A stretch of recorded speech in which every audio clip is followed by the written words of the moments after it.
Hello दोस्तों, आज तारीख 10 अप्रैल 2026। आइए नजर डालते हैं देश भर की बड़ी और ताजा खबरों पर। दोस्तों, मिडिल ईस्ट से एक बड़ी खबर सामने आई है।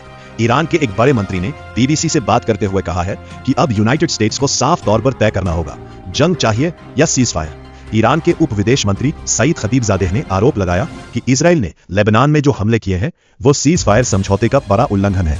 बताया जा रहा है कि हाल ही में 2 हफ्तों का एक सीजफायर तय हुआ था, जिसमें लेबनान भी शामिल था, लेकिन अमेरिका और इजराइल इस बात को मानने से इनकार कर रहे हैं। लेबनान के हेल्थ मिनिस्ट्री के मुताबिक इन हवाई हमलों में कम से कम 200 से ज्यादा लोगों की जान चली गई है, जो हालात की गंभीरता को दिखाता है। वहीं इजराइल का कहना है कि उसने सिर्फ हिजबुल्लाह के ठिकानों और कमांड सेंटर को निशाना बनाया। दूसरी तरफ हिजबुल्लाह ने भी जवाबी कार्रवाई करते हुए मिसाइल हमले करने की बात कबूल की है और साफ कहा है कि जब तक हमले बंद नहीं होंगे उनकी कार्रवाई भी जारी रहेगी। और वहीं दोस्तों, एलपीजी गैस सिलेंडर यूज करने वालों के लिए बड़ी राहत की खबर सामने आई है।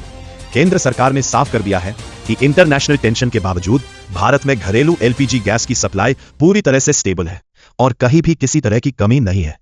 सरकार के मुताबिक देश भर में गैस सिलेंडर आसानी से मिल रहे हैं और डिस्ट्रीब्यूशन में कोई रुकावट नहीं आई है। अब टेक्नोलॉजी का भी बड़ा रोल है। करीब 95% गैस बुकिंग अब ऑनलाइन हो रही है, जिससे प्रोसेस काफी आसान और तेज हो गया है। साथ ही डिलीवरी ऑथेंटिकेशन कोड यानी डीएसी सिस्टम लागू किया गया है, जो ओटीपी की तरह काम करता है और यह सुनिश्चित करता है कि सिलेंडर सही उपभोक्ता को ही मिले। अभी 90% से ज्यादा डिलीवरी इसी सिस्टम से हो रही है। आंकड़ों के मुताबिक सिर्फ 7 अप्रैल 2026 को ही देश भर में 53 लाख से ज्यादा सिलेंडर घर घर पहुंचाए गए, जो सप्लाई सिस्टम की मजबूती को दिखाता है।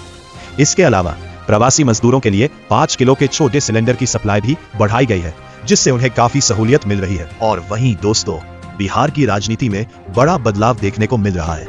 नीतीश कुमार अब दिल्ली पहुंच चुके हैं और वो राज्यसभा सदस्य के रूप में शपथ लेने वाले हैं। उन्होंने साफ संकेत दे दिया है कि अब वो बिहार की जिम्मेदारी छोड़कर दिल्ली से काम करेंगे। उनके इस फैसले के बाद बिहार में नई सरकार बनने का रास्ता लगभग साफ हो गया है। बताया जा रहा है कि अब नेशनल डेमोक्रेटिक अलायंस यानी एनडीए के नेतृत्व में नई सरकार बनाई जाएगी। खबर है कि 15 अप्रैल को नई सरकार का शपथ ग्रहण हो सकता है और मुख्यमंत्री कौन होगा, इसको लेकर चर्चाएं तेज हो गई है। हालांकि नेताओं का कहना है कि सरकार का चेहरा बदल सकता है, लेकिन काम करने का तरीका और नीतियां पहले जैसी ही रहेंगी। नीतीश कुमार पहले ही अपनी पुरानी सदस्यता से इस्तीफा दे चुके हैं और अब उनका राज्यसभा जाना बिहार की प्रधान राजनीति में एक बड़ा बदलाव माना जा रहा है। और वही दोस्तों, राजनीति में एक और बड़ी हलचल देखने को मिल रही है। राघव चड्ढा को लेकर अब यह चर्चा तेज हो गई है कि क्या वो अपनी नई जेन जी पार्टी बना सकते हैं।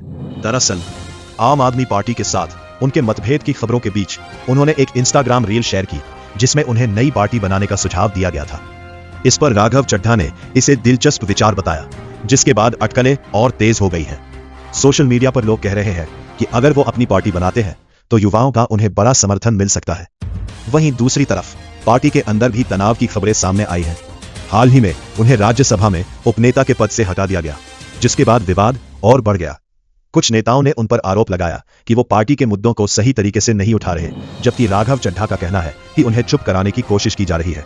हालांकि अभी तक उन्होंने नई पार्टी बनाने को लेकर कोई आधिकारिक ऐलान नहीं किया है, लेकिन उनकी एक छोटी सी प्रतिक्रिया ने राजनीतिक माहौल को गर्मा दिया है।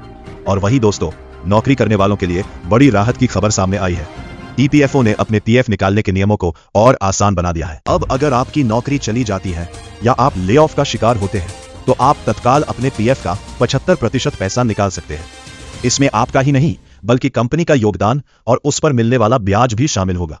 बाकी बचा हुआ 25% पैसा आप 1 साल तक बेरोजगार रहने के बाद निकाल सकते हैं। ईपीएफओ का कहना है कि इससे आपकी बचत पूरी तरह खत्म नहीं होगी और बाकी पैसे पर आपको ब्याज का फायदा मिलता रहेगा। सबसे बड़ी बात यह है कि पहले जहां पीएफ निकालने के लिए 13 अलग अलग कैटेगरी थी, अब उन्हें घटाकर सिर्फ 3 कर दिया गया है, जिससे पूरा प्रोसेस काफी आसान हो गया है। और अगर खास स्थिति हो जैसे रिटायरमेंट, विदेश बसना या गंभीर बीमारी, तो आप पूरा 100% पैसा भी निकाल सकते हैं। और वहीं दोस्तों, 2027 की जनगणना को लेकर बड़ी अपडेट सामने आई है और इस बार यह पहले से ज्यादा डिजिटल और डिटेल में होने वाली है।